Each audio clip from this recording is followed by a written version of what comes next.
Welcome to LMU Community TV News. I'm Elizabeth Manning, and thanks for joining us. Let's take a look at the stories we have for you today. Middlesboro Independent Schools has found a new assistant superintendent in Waylon Allen. Allen began his career 23 years ago as a teacher, coach, and administrator at Harlan County Schools before joining Middlesboro Independent Schools as an assistant principal at Middlesboro High School in 2005.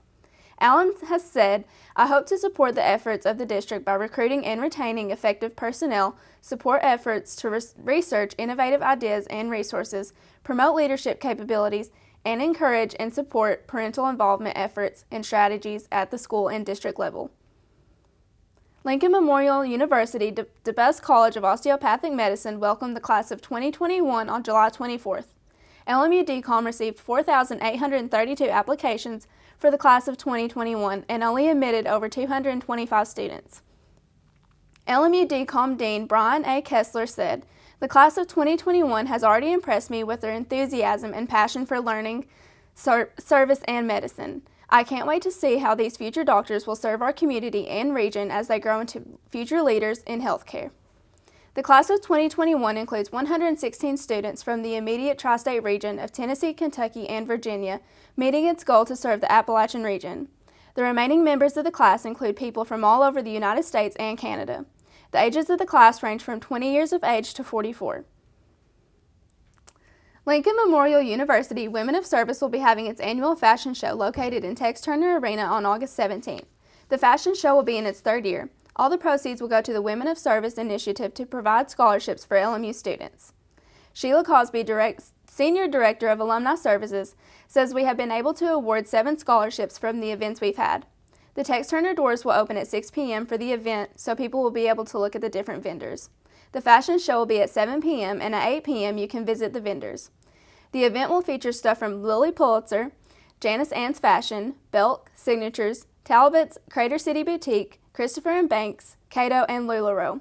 There will be other vendors there such as 31 Tupperware, Lemongrass Spa, Mary Kay, LuLaRoe Essential Oils, Niram, Lip Scents, jewelry, wood signs, and crafts. Lace to Pearls Boutique, Colorblind Photography, The Patchwork Pineapple, Beauty Etc., Signatures, and Papa Chumps will also have booths set up. Cleo Bush is being honored with the Women of Service Award at the event. She is the host of the Sunday School Lesson at 10 a.m. on 740 a.m., 91.3 FM, and LMU Community TV. Ticket prices are $25 for adults and $10 for students or children, and includes food. Tickets can be purchased at the door, and for more information, you can call 423-869-6280. Now let's take a look at your community calendar of events coming up over the next couple of weeks. Fire on the Mountain will be August 11th at 7 p.m. at Camp Jubilee, located at 3316 Owens Ridge Road in Tazewell. C.C. Mills will be speaking, and there will be music from the Higher Ground Baptist Church Choir and Orchestra. Meet the Jackets will be on August 12th at 6:30 p.m. at Bradner Stadium. There will be food, a silent auction, cake auction, teas, and team introduction, and more. The Tennessee Highway Patrol will be having driver's license roadside safety checkpoints now through August 12th on State Routes 32, 33, 63, and 345 and Cave Springs Road in Claiborne County. The Middlesboro Garden Club presents Plant America, a National Garden Club standard flower show on August 12th from 1 to 5 p.m. at the Arthur Museum. The flower show is free and open to the public. That's a look at the LMU Community TV calendar, but stay with us as coming up after the break. Brandon Burke will let you know about high school football previews and more in sports here on LMU Community TV News. What do we know about learning? It takes place beyond the pages of a book. We learn by exploring, by trying new things, by connecting, by sharing. We learn by taking chances and dreaming big. At Lincoln Memorial University, learning is beyond the books. It's everywhere. Guess what? I have some news for you. There's free food right there, junk food. Do you see that truck? Oh, jeez. It's a 2 Michelin star chef. All for free, ladies and gentlemen. All for free. Here we have a panzanella with summer vegetables and pesto. Enjoy. How we doing? Fantastic. So what do you got going on underneath that plate there? This food is really about to be thrown away. Yeah. Bro? Is there something wrong with this food? Where did you get it from? From farmers markets. They put aside the ugly vegetables and the ugly fruits. Carrot top, soft avocados. It was all food that was going to be discarded. Even the drink you had is made from like a little bruised peach. Did it taste a little bruised? Great. That was good. The average person throws away 24 pounds of food a month. That's a lot. Isn't that a lot? Go visit savethefood.com for more information. Thank you. Junk food time!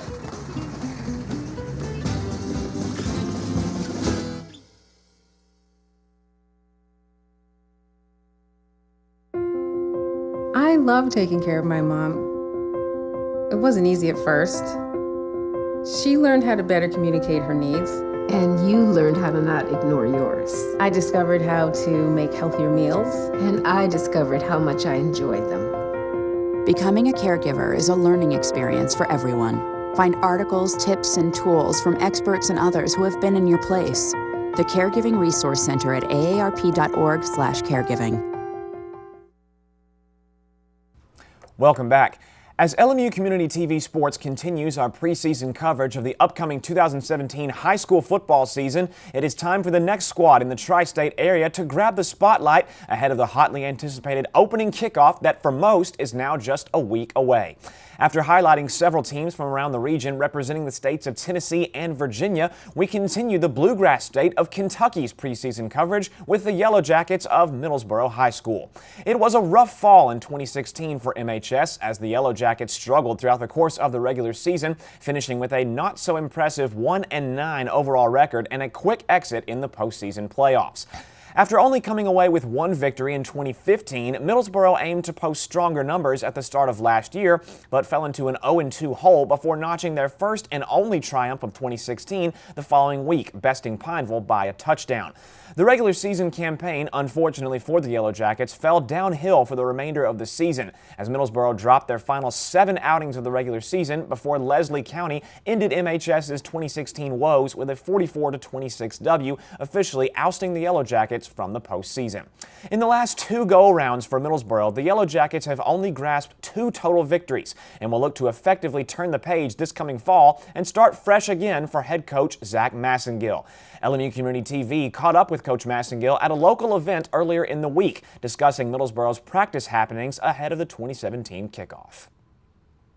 It's gone well. We just returned from camp last week and got some good work in down there, and you know, school's starting here, and so starting to get a little excitement built up, and the kids have had a good off season. They've worked hard, and you know, so we're excited with what they're doing right now, how they're working. We asked Zach Massengill for a possible 2017 preview for MHS coming off of 2 underwhelming campaigns. I think that you know, you'll see us get back to what we used to do, running the football, and I think you'll see some kids that have got some experience under their belt, and we should be much improved. And finally, the head coach for the Yellow Jackets talked about where his football team aimed to be come the regular season's end. You know, just to get better each week. We play a pretty tough district with a state runner-up and then a team that beat them in the district. So we want to try to put ourselves in position to to have a playoff game at home and go a couple rounds deep. And hopefully we get better each week and we're competitive in the district and we can turn the corner a little bit. In what will be a rebuilding year for MHS, the Yellow Jackets await a difficult challenge right out of the box to begin the 2017 campaign.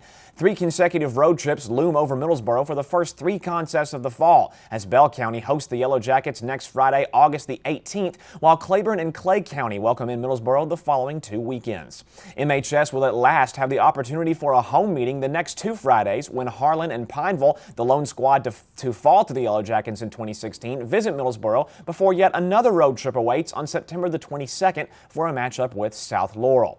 The Yellow Jackets will return home on September the 29th to host Lexington Christian before continuing their grueling road schedule over the next 2 meetings with Danville and Somerset. The 2017 regular season will come to a close on October the 27th in a battle of the Yellow Jackets as Williamsburg travels to MHS to wrap up the campaign schedule. After underperforming drastically in their last 2 attempts on the gridiron, Middlesboro will look to grab more W's and aim for a more favorable position come season's end in 2017. The Tennessee Smokies have seen one contest go by in a 5-game road meeting with the Biloxi Shuckers in a matchup of Southern League foes. And with one matchup currently in the books, Tennessee will have to climb out of a very early 1-game hole entering Game 2 on this Friday evening, as the hometown club of Biloxi came away with a nail-biting victory in Game 1 on Thursday. The Smokies came into Biloxi earlier in the week, having enjoyed a day off 24 hours before the opening pitch. However, Tennessee had much more to celebrate than just that, as the Smokies have now come out on top in their last 2 series meetings, one on the road and one at home in Kodak. Entering a 5-game road set with the Jackson Generals at the beginning of the month, Tennessee found themselves in an unenviable position of having lost their last 6 matchups, tied for the season's worst. After seeing their 2017 divisional standings plummet as a result of this 6-game losing slide, the Smokies knew that plenty of work had to be done to escape their sudden skid down the Southern League North. And although Tennessee managed to get the better of the Generals in Jackson by the score of 3-2, not much had changed in the sense of their standings in the league, having just escaped the 5-game set by the final outing. Thankfully for the Smokies, Tennessee turned it back up in the following series, this time back at home in Kodak, hosting the Blue Wahoos of Pensacola. In a much more dominating series in terms of the final game deficit, the Smokies grabbed the first 3 W's of the 5-game set to already clinch the series victory before winning the final Game 5 in front of their hometown fans to ride a much bigger wave of momentum than just a few days prior. Of Tennessee's 4 victories in 5 contests versus Pensacola, 3 of those triumphs came by only 1 run. Nonetheless, the Smokies were slowly on their way towards regaining a top position in the Southern League North standings. Riding a 2-series winning streak heading into Game 1's opening pitch with the Biloxi Shuckers on Thursday, Tennessee needed to keep their clutch play going in order to stay in the race for the divisional standings crown. Biloxi would have other plans on the evening, however, and the Shuckers have momentarily halted the Smokies' mini-series of victories with a win of their own at home by the score of 3-2. In what was yet another matchup that went right down to the wire, Tennessee found themselves with a subtle 2-1 advantage after 3 innings of play. The Shuckers would tie things up in the bottom of the 7th period, paving the way for another thrilling finish, something the Smokies have become accustomed to in 2017. With neither squad able to provide the tie-breaking score throughout the remainder of the regulation, the contest headed to extra innings with the 2-2 tie still unresolved following a 10th inning of play. Things would eventually come to a head, however, in the bottom of the 11th period, with a Biloxi line drive to left field resulting in a victory for the hometown club in a tightly contested battle. Games 2 and 3 in the 5-game set on Friday and Saturday will take place at 7:35, while Sunday's Game 4 will see the opening pitch at approximately 6:05 p.m. The final meeting in the series, Game 5 on Monday, will commence at 7:35 p.m. as Tennessee's overall record in the second half of the 2017 regular season stands at 24-22, a mere 8 games behind the Chattanooga Lookouts, holding the top spot in the Southern League North. Coming off of a crushing defeat just 24 hours ago, the Smokies will need to retaliate on the road against the Shuckers. And to find out if Tennessee can do just that, you can visit www.smokiesbaseball.com. The 2017 National Football League preseason matchups have officially begun as we await the start of the season in just a few weeks. This past Wednesday, it would be the Carolina Panthers and the Houston Texans kicking things off for everyone, as it was rookie quarterback Deshaun Watson of Clemson shining on the day for the Texans. However, a 27-17 Carolina victory ended up in the cards. The following evening, the Super Bowl 51 runner-up Falcons of Atlanta collided with the Miami Dolphins, eventually coming up short by a final score of 23-20. The Cincinnati Bengals and the Tennessee Titans have yet to get things going so far, but will do so in the coming days. The Bengals facing off against the Tampa Bay Buccaneers on this Friday evening at 7:30, while the Titans take on the New York Jets on Saturday for a 7:30 start time. Following 3 more weeks of preseason action with all 32 NFL squads, the regular season will finally return on Thursday, September the 7th, when the Kansas City Chiefs travel to New England to take on the defending champion Patriots. The opening Sunday of NFL action will be 3 days later on September the 10th. The 2017 NASCAR Monster Energy Cup Series rolls on this coming Sunday for the Pure Michigan 400 at the Michigan International Speedway. In the last race the previous weekend at the Watkins Glen International in New York, the Chase for the Cup leader Martin Truex Jr. crossed the checkered flag first as the victor, further distancing himself from the rest of the class in the standings with 881 total points next to 4 wins in 2017. The biggest news in racing throughout the week was the departure of Casey Kane from Hendrick Motorsports for the 2018 season, with the breakup announced just 2 weeks after the driver's victory at the Brickyard 400 in Indianapolis. Nonetheless, Kane remains in the Chase for the Cup standings, holding down the 12th place position as Jimmy Johnson, Kyle Larson, Brad Keselowski, and Ricky Stenhouse Jr. round out the top 5, trailing behind Truex Jr. Kyle Busch, Kevin Harvick, Denny Hamlin, Ryan Blaney, and Kurt Busch conclude the top 10 in the Chase for the Cup standings as the green flag from Michigan will wave on Sunday at 3 p.m. on NBCSN, with only 14 races remaining in the intense race for the Monster Energy Cup. And that is all for sports as we head into the weekend, but stay tuned as more LMU Community TV news is coming up right after this.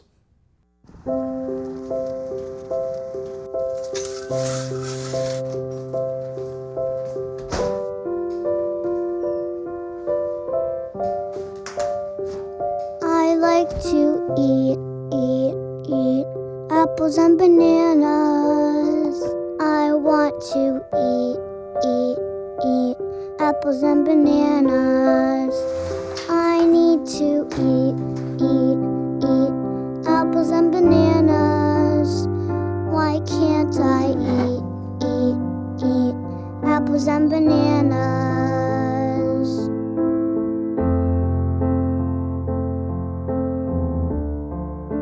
One in 5 children struggles with hunger in America. Support the Feeding America nationwide network of food banks to help provide meals to those in need. Join us at feedingamerica.org. Thanks for watching LMU Community TV News. I'm Elizabeth Manning, and have a great weekend.